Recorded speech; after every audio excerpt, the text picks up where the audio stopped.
Okay, afternoon. Did everyone see the email I sent round over the weekend? Maybe not. I've just updated section 1 notes, and I've updated them with a description of one of the questions we had at the end of the last lecture. I realise I skipped over this particular point here. Okay, some of you are wondering about. And remember what we were doing is we were trying to derive the Biot-Savart law from the magnetic vector potential that we introduced last lecture. And the key step here that was causing some people consternation was how you were able to get rid of that term. Okay? And the way to think about it is as follows. So we accept we have this vector identity up here. Right? So we have del cross fu, where we define f in terms of as being 1 over r minus r primed, and u as being equal to the current density. Now notice that the current density is defined in terms of r prime. It's a prime coordinate. Okay? Whereas f is the only place where we see this vector r. Okay? So when we separate it in this manner, what we're able to do is we're able to write down a term on the right here where this del term, this acts upon r, and therefore the d by dx and d by dy in there give you a non-zero answer, and it's because of the r's that appear in that term. Whereas on this side, that should be an underline there, by the way. Okay? The current is defined on r primed. Okay, so you can think mathematically that the del operator is telling you the variation as a function of r, whereas the current is defined in terms of r primed, so there is no variation with respect to x, y, and z. Okay, so that's why that term disappears. I realise it's a slightly subtle point, and I put some words into the online notes that will hopefully help convince you that it's true, but you can drop that term. Okay. Now, we were talking about the vector potential in terms of static situations where there is no time variation. And one thing we set was the so-called Coulomb gauge, and remember that we had defined, hopefully that's all clear, we defined a vector potential A such that we can obtain B from that. And we did set this gauge, the so-called Coulomb gauge, but we remark that we can, if we replace A with A plus del G, for example, okay, and that would be what you might get if del dot A was not equal to 0, we would then obtain the magnetic field as del cross that. Okay? So let's write that out. If we write that out explicitly, we obtain del cross A, which is our original magnetic field, and we can add on del cross del G, which again is identically 0. Okay? So we're able to add del G to the vector potential A without making any change to the magnetic field. Okay? So that's clearly a gauge. Right? So here, G is any scalar function. Okay, it works with any scalar function. And of course the analogy is it's equivalent to taking the electrostatic potential little phi and adding some constant to it. Okay, defining where the 0 is. So choosing G is called choosing a gauge.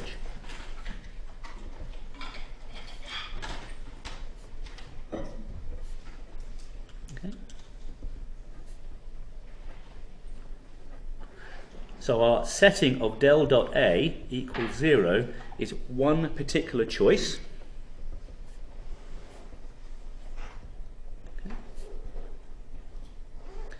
And as we saw, we call that the Coulomb gauge, and it's mathematically convenient. Okay, gauge, which way around? Oh yeah, AU. God. Okay. So what did we do? We are able to summarize two sets of vector. We can able to summarize two potential equation sets. The one we just did was the definition of A, which allows us to obtain B. And we were able to write down a definition of A. Remember that del squared A is equal to minus mu naught J. Okay? What that means is, if we can write down the currents, we can write down the vector potential. And additionally, we defined a gauge del dot A equals 0. And we should compare that to what we did in electrostatics, del dot E equals rho over epsilon naught. And we were able to then obtain E as being equal to minus del phi. So they're not the same appearance, but there is a correspondence. There is a correspondence between the definitions of the electric field in terms of the charge and the vector potential in terms of the currents. Now, why have we done any of this? Well, as you shall see, it's sometimes easier to find solutions via the potentials rather than find them directly from the charges and currents. Okay, so we can find solutions either directly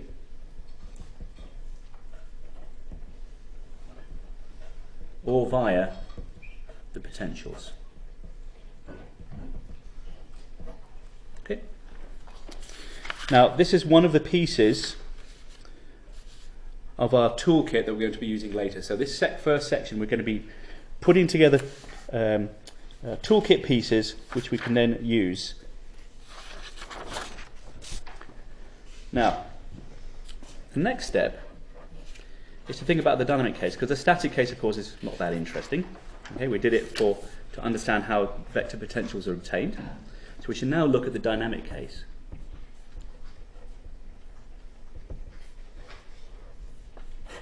So the key difference here is E and B vary with time.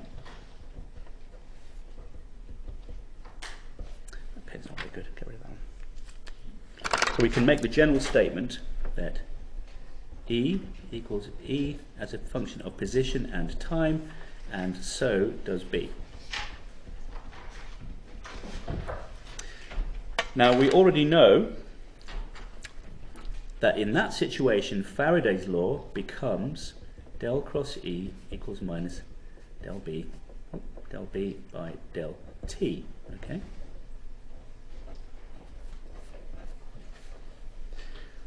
Now, pretty obviously, this is different from the static case. Del cross E is not equal to 0. And therefore, the electric field is no longer obtainable as the gradient of a potential. But things like getting the magnetic field from the vector potential, that's still okay. Okay.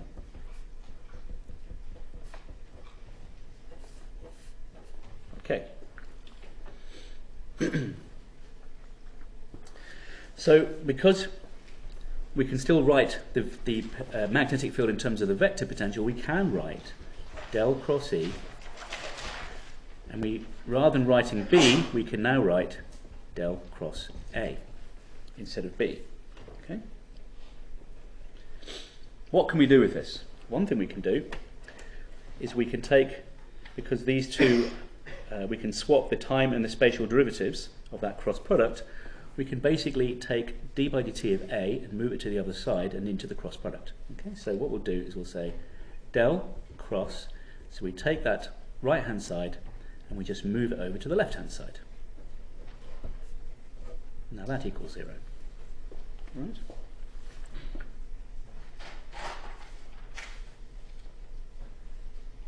Now that suggests that we can do something. It suggests that rather than having E expressible as the gradient of a potential, which we can't do anymore in the dynamic case, we can now say that E plus del A by del T can be expressed as being the gradient of potential. Okay, so this statement allows us to write down that E plus what am I doing? E plus del A by del T is equal to the gradient of a potential. Now I'm going to write that as capital phi, which I'll try and write that all the way through. This is clearly a different potential to little phi. Okay, this must be a potential that applies in a dynamic case. So this is the dynamic potential. Okay, so we're just changing the symbols because it's not the static phi that we were looking at before. Okay, so that's nice. So with a few short lines, we can now rewrite the electric field as so. We say it's equal to the gradient of some vector potential, sorry, some scalar potential, this dynamic one, and we have to subtract off the time variation of this vector potential. Okay.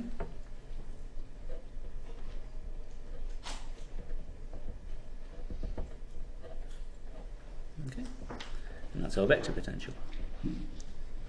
So this is something that we will look at again later, but for now, we'll just put a little box around it.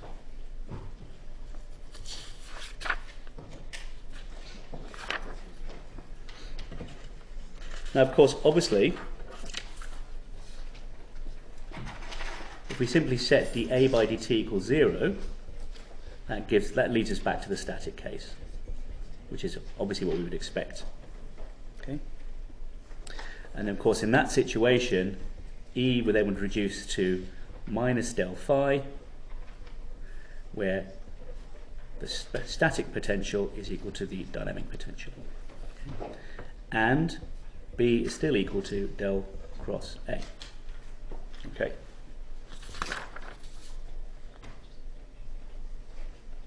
So what have we found in this case?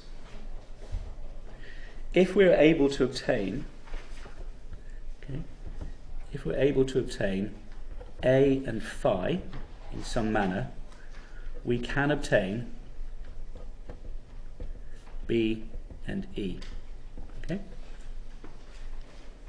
It's a very important distinction between those two pairs of quantities, right? Because B and E by themselves do not uniquely determine A and phi.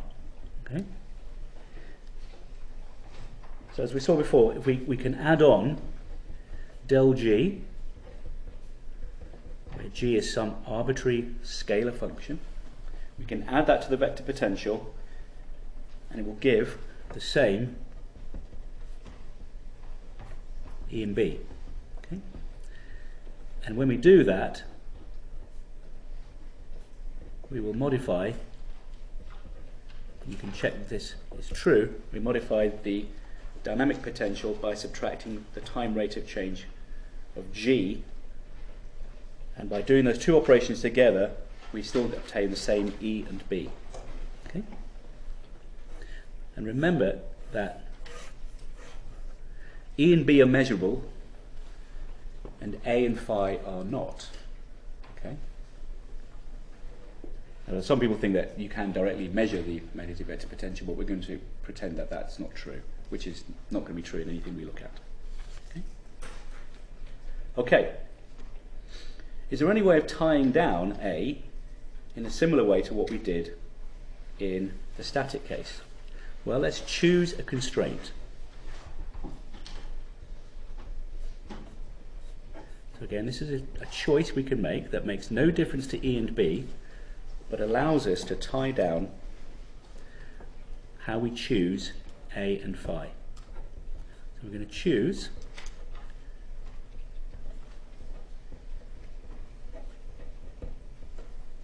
that relationship between A and phi. Okay? Now that already looks tantalizing. I hope you've spotted why it looks tantalizing. I'm going to rewrite it as del dot A plus 1 over c squared, because we know that mu naught E naught is 1 over c squared, d phi by dt equals 0. Now, that isn't a wave equation, but it doesn't look far off one. Okay. This is called the Lorentz gauge. Sometimes, but not often, also called the dynamic Lorentz condition. And notice there is no T there, because there's lots of different Lorentzes. This one with a T is the relativity one. There is this one, who is the Lorentz gauge one, and there is another one who's the chaos theory one. And the chaos theory one and this one have the same spelling, but they're not related, and they're not the same person. Okay. What does choosing this constraint allow us to do? Well, we'll dip into our toolkit, and we happen upon Gauss's law, okay?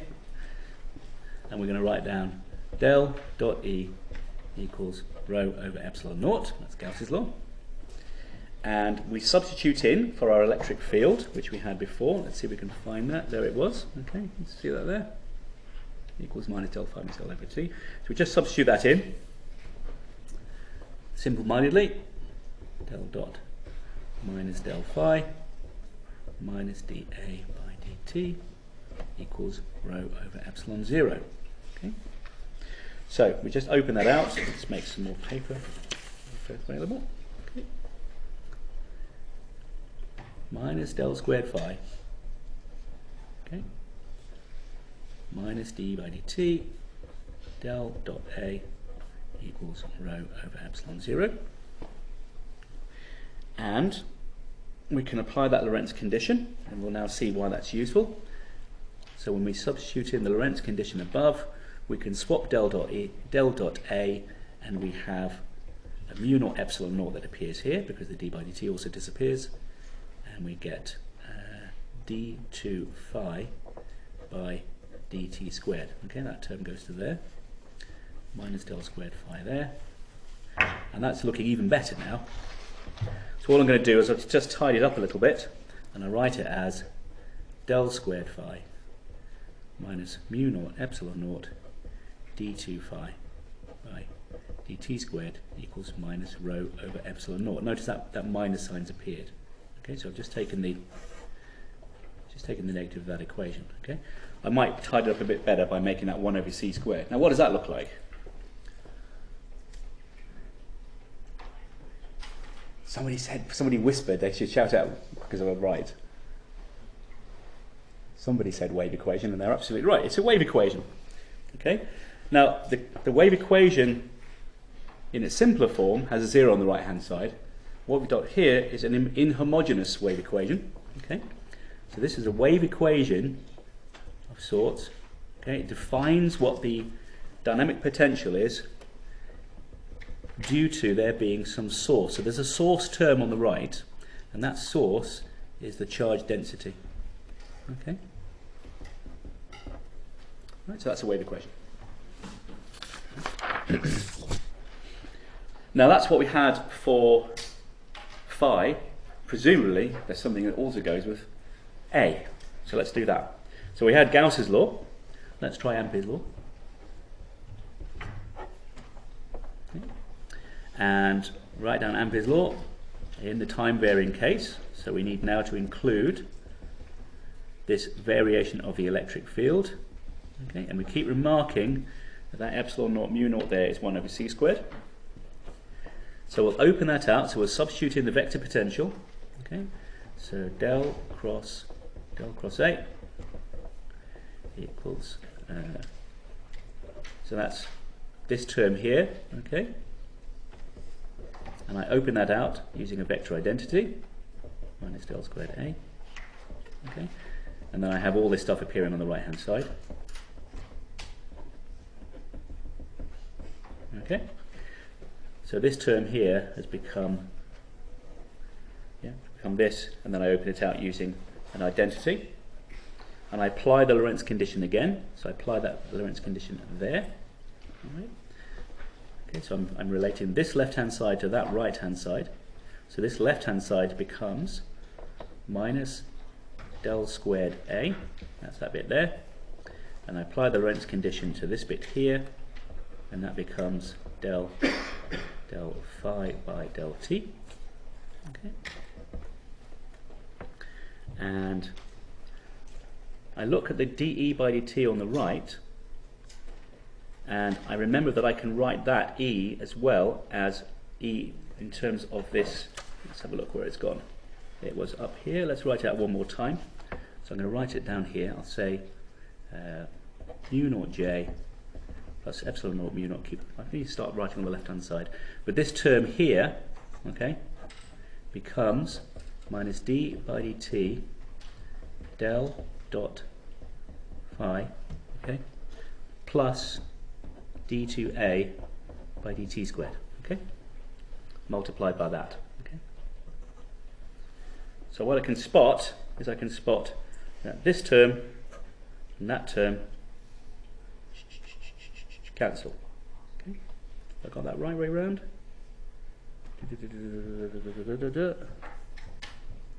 They do cancel. That cancels with that one. Okay, that's right, because I can swap the d by the d by dt and the del terms. Okay, so now I have del squared a equals minus mu naught j plus epsilon naught mu naught d2a by dt squared. And again, I can rearrange that. So let's write them down carefully.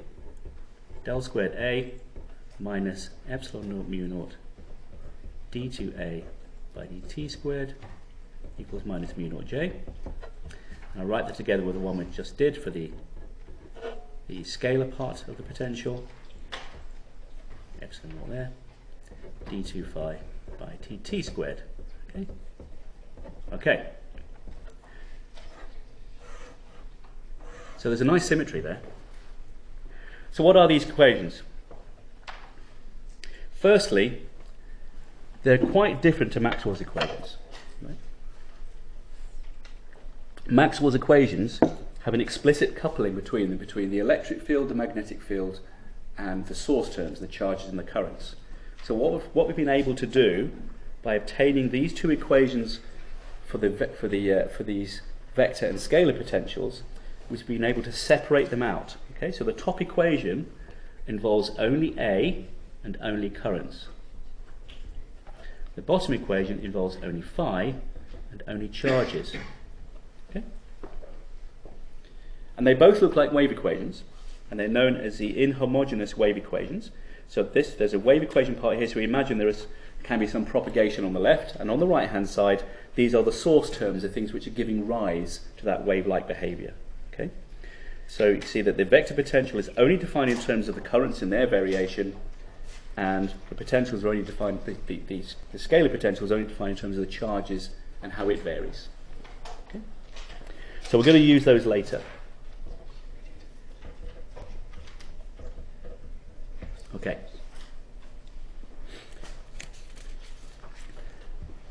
Now the next thing we should do is think about energy. So I'll have a short break. Okay. So we're going through in this section, this is section 1 of course, is we are assembling pieces that we will be using later on. So the first piece we've done is how to obtain vector potentials and use them and their definitions. And now we're going to talk about the energy content of electric and magnetic fields. Now obviously you've already seen this kind of thing before, so we're going to recap as we have done a bit earlier on. We know that electric and magnetic fields contain energy. And we can write down the total energy in an electric field as being the sum of the electric and magnetic parts. And we already know that we can write that down as, if I have some volume within which an electric field is contained, I sum up the square of the electric field over that volume and multiply by an appropriate constant, and I can do the same thing for the magnetic field. And of course this tells you straight away that the energy density per unit volume is half epsilon naught E squared for the electric part and 1/2 mu naught B squared for the magnetic part. So thus far we are treating these things as being separate, but obviously in an electromagnetic wave they will be related to each other quite closely. Now, we haven't really talked in this degree as a whole about the transfer of energy between an electric and a magnetic field and the charges that may be moving around it. Now, the first thing we're going to do is we're going to say that we're going to talk about the action of the field along the charges and of the charges on the field, but not the field generated by the charges. We're only going to consider some electric and magnetic field which is independent of the charge, and we're not going to worry about the small influence that the charge itself may make on that overall external electric field or magnetic field. Okay? So we're going to start. We're going to consider the rate of change of energy in some fixed volume that we're going to define. So we're imagining a charge moving through a volume within which there's an electric and a magnetic field. So obviously you can imagine this is going to be quite important later on. Okay, so we start with a single charge. I'll expand that later to many charges. Okay, so a single charge Q moving at some velocity V. Okay. Now if that charge is moving and it's acted upon by some force, obviously here the force is from the electric and magnetic fields, it is doing work with some power, which is the rate at which it does work. Okay, so W equals F dot dl. So for each infinitesimal part of the motion L, particle is being acted upon by some force F. It does work W, and the rate at which that happens is P. So we can quickly write down, of course, that must be equal to F dot dl by dt equals F dot V, which you've probably seen before. Right? Now we think, what is that force? Well, if there's an electric and magnetic field within that volume and the charge is moving through it, okay, you can see there are two components to it. Remember, this is the power in watts, so we can directly work out how much is being exerted upon the charge. And clearly that right-hand term is 0, because magnetic fields never, ever, ever, ever, ever do any work.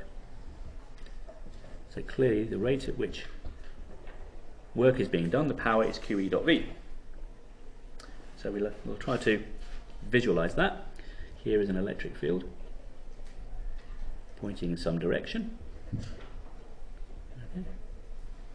And here is a charge moving in that electric field. And if it's moving in this direction, clearly it is gaining energy if it's a positive charge. Okay. And if it's moving in the opposite direction, again, if it's positive, then it must be losing energy. So far, so straightforward. We can make a similar statement about a distribution of charges. So, for a distribution of charges,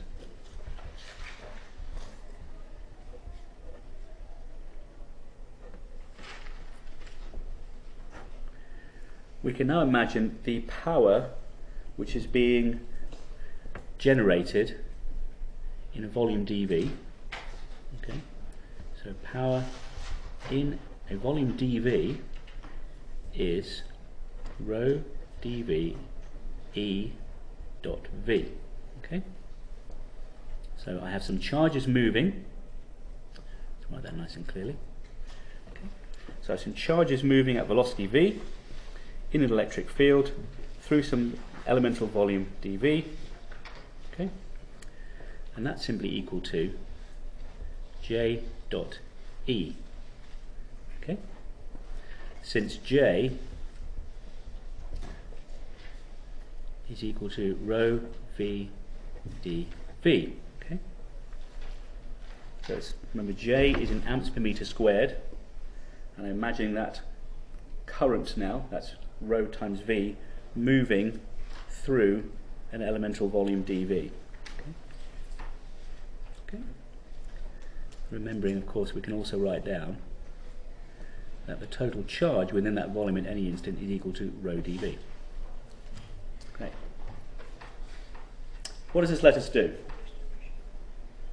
We could do two mathematical operations. So we're going to develop an energy conservation law. Clearly, there's going to be, if there's a reduction in energy of the charge, or a gain in the energy, there must be a corresponding change in the electric and magnetic fields. Okay? So we now develop a conservation law.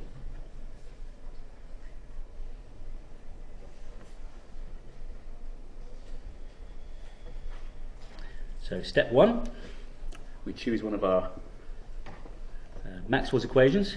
I'm going to call it doing B dot Faraday. So we take Faraday's law and we apply B dot to both sides of it, and that gives us B dot dB by dt. This is a classic derivation. You may have seen it come up in previous papers. Okay. And step number two, we do E dot ampere, and that gives epsilon naught mu naught 1 over c squared E dot dE by dt, okay, equals E dot, so just work out the right hand side, del cross B minus mu naught J dot E. Okay. So just add the two equations together. A bit fiddly. Let's do it.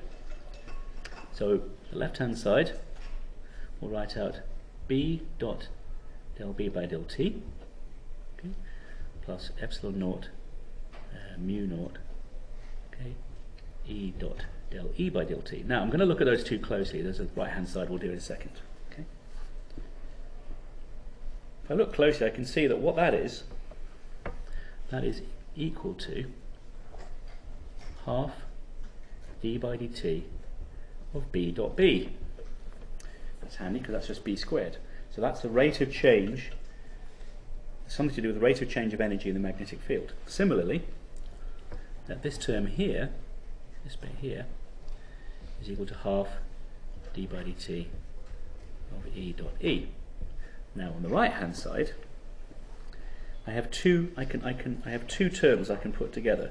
The first one is that current mu naught, okay, so make sure I get the sign the way around, mu naught J dot E, okay. And there's two other terms. There's a cross term here and a cross term here. So let's write those down carefully. So it's minus B dot del cross E minus E dot del cross B. Okay. And if you glance at that for a minute, squint your eyes, you should be able to see that is equal to del dot E cross B, which is a little tantalizing. So we can write that out. We can say, collect those terms on the left, and with an appropriate choice of constants, because we can't forget that epsilon naught mu naught, we can say half d by dt of B squared plus epsilon naught mu naught E squared, and that's those two terms on the left.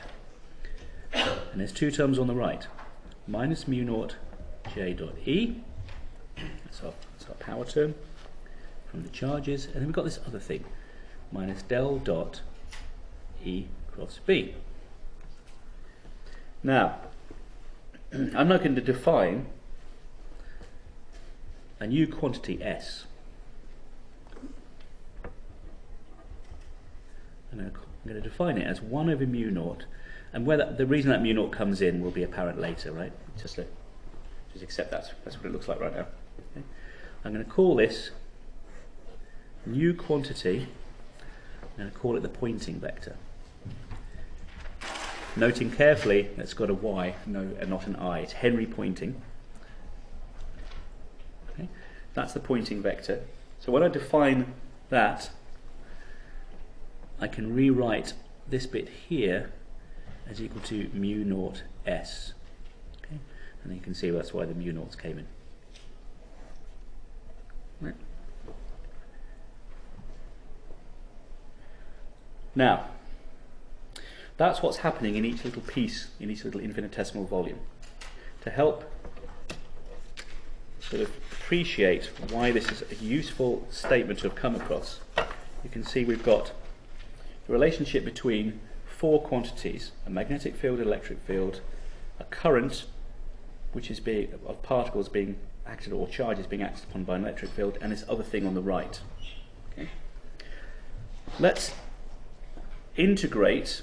We'll see what's happening over a volume V, and we'll integrate, and at the same time we're going to divide by mu naught to get rid of that pesky mu naught over there. Okay. So we're going to do 1 over mu naught integral of all that lot over some volume. And we can now write it down like this. We can swap the integrals and the time variation. Okay. So on the left hand side, you can see that when we divide through by mu naught, we have a very nice looking left hand side, which we can immediately identify as being the total amount of energy present in that volume V, okay, due to the electric and magnetic fields.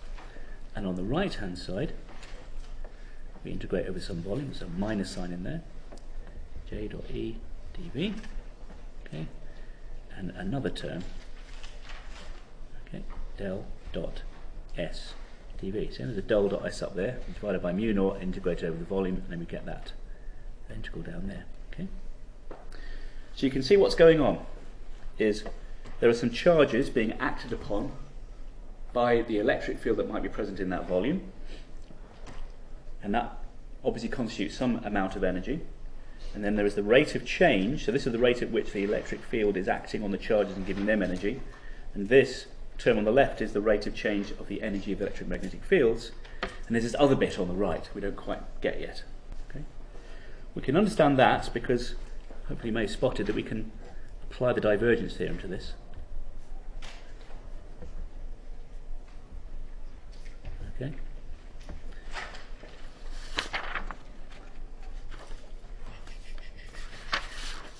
Where'd it go? Oh yeah. You can apply the divergence theorem, and that del dot S dV becomes the integral over the surface that's surrounding that volume as S dot dA. Okay? There's still a minus sign there. So I'm going to write that over towards the left, maybe make to the finish. So let's write those down explicitly. So there's got D, so this is for a given volume V. We can write down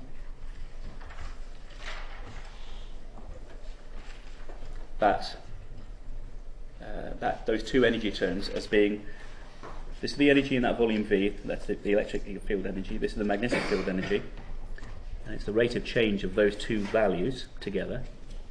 We can equate that to the rate of change at which energy is being given to the moving charges, and then this final term on the right hand side. Okay? Well, that is just the energy flow, must be, out of the volume. Okay? So that's our energy balance. Okay? So this is the rate at which the field energy is changing.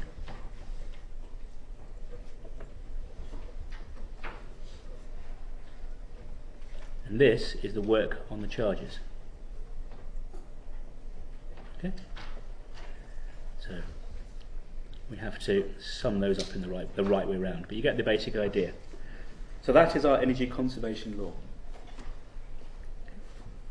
So S, which we defined, must be some flux, some rate of flow through some area of electromagnetic energy.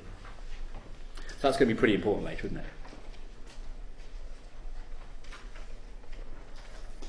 it? So just to recap, so what did we do? We developed our energy conservation law. Okay, just to recap. We considered the work that could be done on charges, remarking that the magnetic fields can't do any work. And we applied Maxwell's equations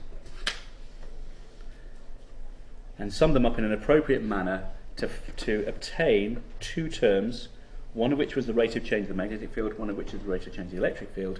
And we could identify this extra term here as being the work being done on charges which are moving through the electric field, so there's no B term, and this extra thing, and by a careful definition and application of the divergence theorem, we were able to see that that S, by looking at this conservation law, must be energy leaving or entering the volume. Okay.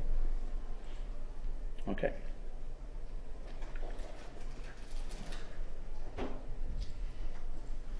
Right. So another piece. This will come back and be fun later. Should we move on? So like I said, we've got a few of these pieces to do, and then we will leap into the generation of radiation from sources. But before we do that, let's think about what that electromagnetic radiation might look like and how it moves. So clearly this S term, this pointing vector term, is going to be quite significant. So let's try to relate that. And we're going to start with an old favourite, which is electromagnetic plane waves. Okay? So we often use plane wave solutions as a way of simplifying our discussion, and then realise that we can approximate to them a great deal of the time. Now remember, I showed a picture of Maxwell.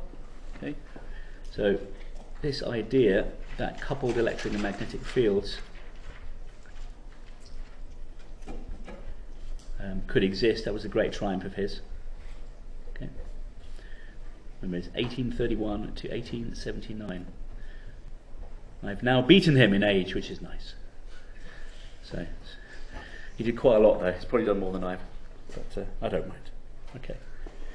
So we saw before that you could define vector potentials and scalar potentials in terms of currents and charges, and those look like wave equations in a similar form to those you've seen before. We're not going to do that just yet. We're going to separate out the generation of the radiation from its transport. So away from those sources, away from where there are currents and charges, we have the situation of a vacuum, which simplifies what our equations look like. Okay? So it's not a Dyson vacuum, it's another kind. You all heard Freeman Dyson? Really interesting scientist. Okay? He comes into the story because he did lots of work on electrodynamics. If you want to have fun, you want to have you ever heard of a Dyson sphere? Yeah, Dyson spheres are very cool. You calculate the thickness of a Dyson sphere. Okay, look it up if you don't know what it is. Project Orion, the nuclear-powered spaceship that goes into deep space. That's very cool. Another thing called the trigger reactor, and it's called the trigger reactor. It was invented so it was simple enough for students to use. That's what he said, not me. Okay, all right. But they do exist and they are great. And if you ever get a chance to try one, you should do that. Anyway, so we're talking about Maxwell's equations in a vacuum. So, in a vacuum, we're saying away from any sources, there is no charges and there's no current. Right? So we can simplify our Maxwell's equations. We can say immediately that del dot E equals 0. Okay? We'll quickly write out Maxwell's equations in that situation of no charges and no current.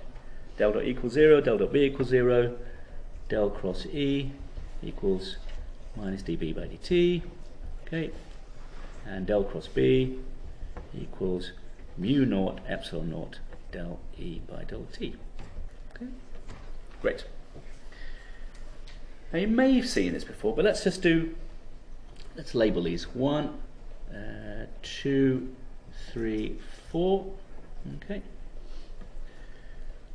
We shall take the cross product of number 3, that one up there, del cross equation 3, and that gives us del cross E.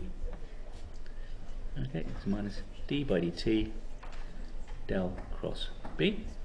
Okay. So we've still got an equation which has got E and B in it. We want to try and get rid of that B, so we can apply equation number 4, and that gives us d by dt. So we just do it explicitly so we can see it in detail. Okay. And we do an identity on that one, del dot E. We can rewrite it as minus del squared E. Okay, that's identically 0, and hey presto, we have a wave equation for E.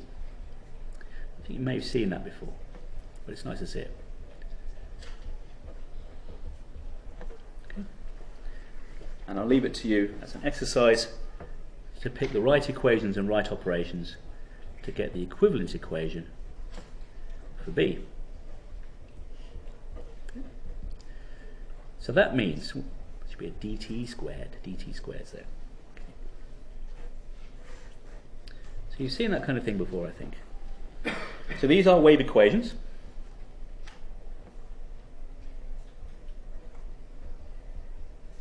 For E and B.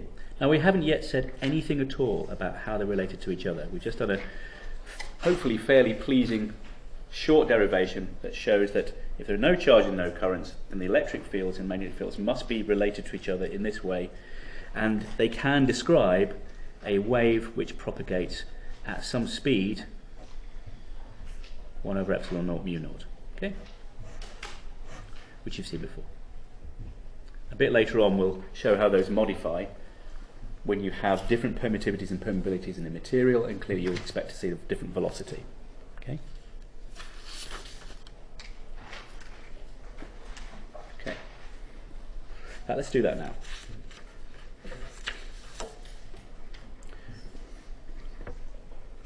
So we should probably just quickly say, let's talk about dielectrics. Okay. We all know what a dielectric is? Yeah, it's a non-conducting medium. So a non-conducting dielectric medium. A dielectric means it can be polarized in some manner, which means that the permittivity is modified in some fashion. So epsilon naught becomes epsilon naught. Now I'm going to remark again that occasionally the R's will appear and occasionally they won't. I'll try and put them in, but let's leave them out for now, okay? And mu naught potentially may be modified to be mu naught, okay? So there's a relative permeability that also appears, and that may be different to 1. And again, I will remark that very often you will see that mu naught happens to be 1, because in many practical materials, epsilon, the relative permittivity, has values of 1 up to 10, say, whereas the permeability in anything that's not ferromagnetic is going to be a permeability of about 1, pretty exactly. The other thing we should also note is that we're assuming everything is linear and isotropic. That means that as we change the magnetic field or electric field, the permittivity remains constant as we increase those values. And also it does not, the permittivity does not depend which way around the electric field is pointing. In real materials, of course, we can have non-isotropic behavior, and you can also have that for the permeability, but much less common. Okay? So obviously epsilon is relative permittivity, dimensionless, and mu is the relative permeability. Again, very commonly 1, and therefore very commonly disappears. And if you just plug that back in to your derivation, your Maxwell's equations with those values in, you simply modify the wave equations as you would expect, okay, to be. So again, this is with no charges, no currents, okay, and the wave speed has now been modified, and clearly it is lower. Okay. And we can write that down in a variety of ways that we will be using. Okay. So we can write it down explicitly in terms of the full values epsilon naught mu naught. We can write it down as C divided by epsilon mu. So you can see if mu is 1 and epsilon's 10, we can get quite large reductions in the velocity. And we can also write it down in terms of the refractive index, where obviously the refractive index n is equal to root epsilon mu. And you can see again that mu often disappears. Okay, let's write that down. Okay, so just to finish off, and then we'll next lecture we'll look at plane wave solutions. So here we just define that there is a wave equation. Okay. Now, as well as the materials being both linear and isotropic, another thing to worry about is how remember that the fact that there is a permittivity, for example, depends on there being mobile electrons inside that dielectric material. So in real materials, electrons cannot move arbitrarily fast. So we would expect that the permittivity does depend on the rate of change of the electric field being applied to it. So depending on the frequency of the electromagnetic waves passing over the dielectric material, whether it's light or something or some other wavelength, okay, we do expect that the permittivity to not be a constant. So of course we can decompose that into a variety of different frequencies. We can write those down as either f or omega, and we do expect that the permittivity does vary, and that will be again important later. And for completeness we should write down that the permeability in principle can also do that. But again, most materials have a permeability of about 1. Okay, so that's real materials. Okay, so we're going to leave it there for this for now, and then on Friday we'll talk about plane wave solutions. So as I said before, if any of the materials which, you know, if you haven't been able to keep up, there's handwritten notes and typed up notes that go through all this in a lot more detail, but I'm trying to give you the flavour this morning.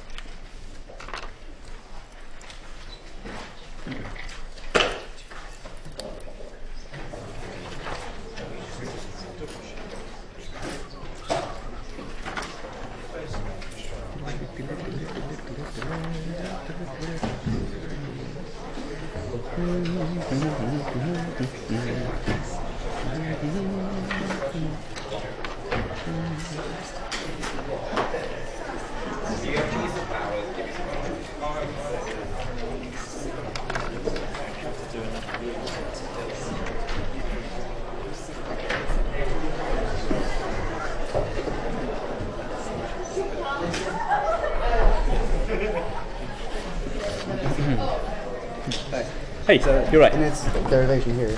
Sure. Where do you get the 1/2 from when you take the dot product? Because it is